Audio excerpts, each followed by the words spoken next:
Pemirsa Surabaya TV dimanapun Anda berada saat ini, bahagia sekali pada sore hari ini kita bersama-sama ketemu lagi dalam satu sesi dialog khusus, yaitu tentang pasar tradisional. Telah hadir bersama kita seorang Kartini modern, yaitu Ibu Tati Effendi. Beliau adalah Ketua Dewan Pimpinan Daerah Gemapuan Kota Surabaya. Pada kesempatan yang berbahagia ini, Bu Tati ingin memaparkan tentang konsepsi pasar tradisional di era modern ini. Baiklah, marilah kita sapa Bu Tati. Bu Tati, bagaimana? Sehat-sehat, Bu? Sehat-sehat. Alhamdulillah, sehat-sehat. Bu Tati, ada beberapa hal tentang pasar tradisional yang ingin saya diskusikan bersama dengan Ibu pada sore hari ini.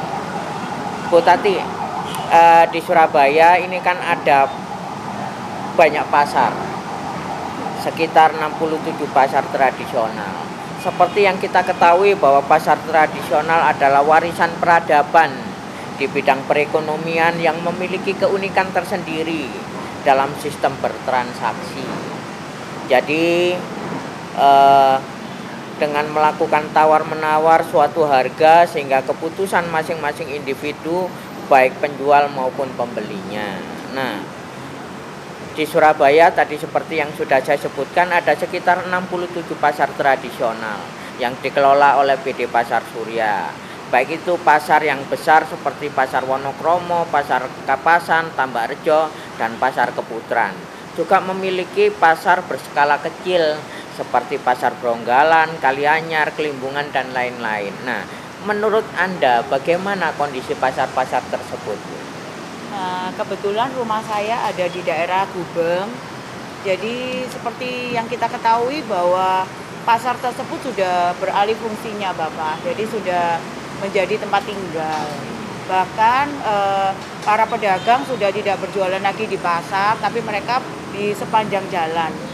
Dan beberapa bahkan sudah berpindah di Jalan Pandigiling sebelah baratnya dekat Pasar Kembang, Bapak. Oh, pindah ke sana ya, Pindah Bu? ke sana ya. Dan itu menunjukkan bahwa suatu produk pengelolaan pasar yang gagal antara pemerintah kota dengan PD Pasar Surya ya.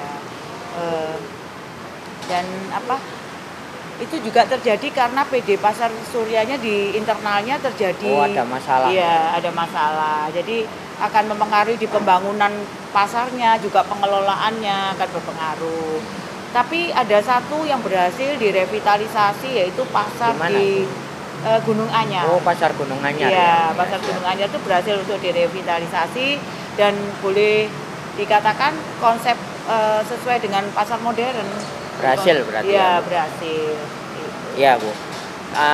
Pasar modern ya, Bu, di wilayah Surabaya Barat ini kan adalah contoh kondisi pasar tradisional yang fasilitasnya sudah disesuaikan dengan tuntutan zaman. Menurut Anda, apakah hal ini mudah untuk diterapkan di pasar tradisional lainnya? Iya, kalau kita mau mengadakan revitalisasi, kita harus melihat ini, Bapak, kultur warganya, kemudian pengelolaannya, aksesnya, penataan, seperti itu. Dan yang harus dicontoh ya itu salah satunya kiblat kita ke Pasar Gunung Anyar tersebut, itu. Dan kami juga berharap nanti ke depannya Pemkot dan PD Pasar Surya mengadakan revitalisasi pasar yang 67 pasar tradisional ya, Pak. Kami berharap itu akan dilaksanakan. Berkaitan dengan revitalisasi ini, Bu ya. Pemerintah kota ini kan sudah melakukan revitalisasi ya.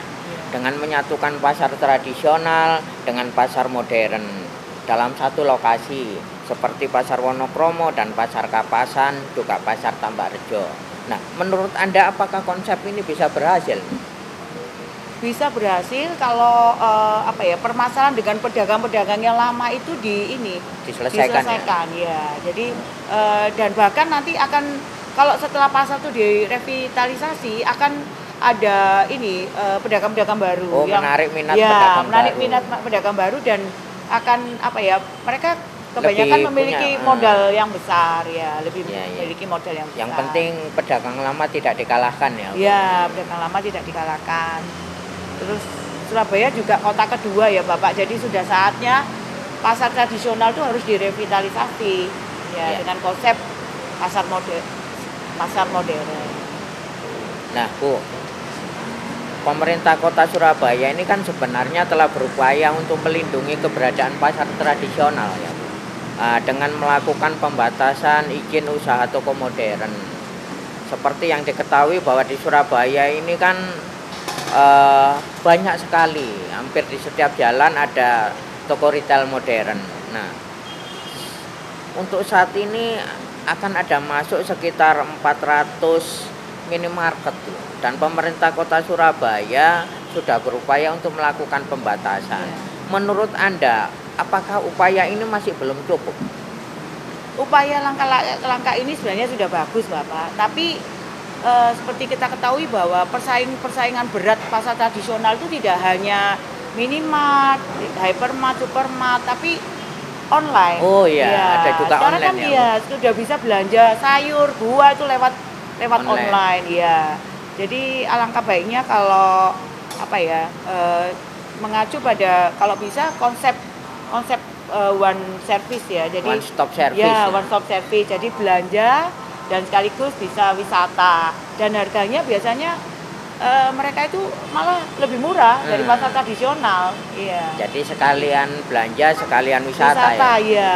Jadi ini tantangannya untuk pasar tradisional. Ya Bu, selain melindungi pasar tradisional, pemerintah kota Surabaya juga melindungi pedagangnya, pedagang tradisional, seperti pelaku UMKM, pedagang kaki lima, dan pedagang makanan, dengan mendirikan banyak sentra UKM dan sentra wisata kuliner. Menurut Anda, di mana kekurangan program ini? Kalau menurut saya sih harus ada kajian-kajian terus ya Bapak.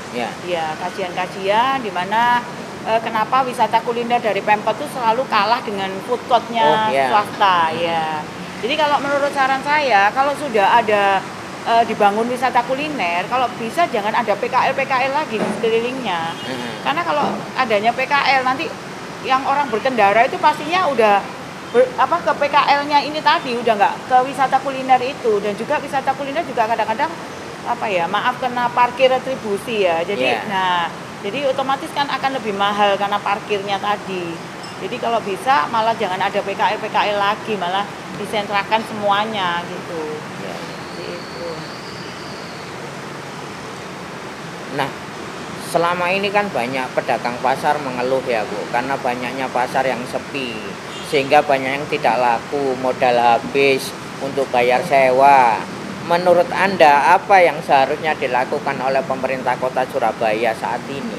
Iya, harus memberikan kebijakan yang fundamental, terutama memberikan permodalan dengan keringanan untuk pembayaran, ya, apalagi di saat pandemi COVID seperti ini. Ya, Bu, sebagai ketua Gemapuan Kota Surabaya, mestinya Anda punya konsepsi kaitan dengan ekonomi ke depan, terutama tentang pasar.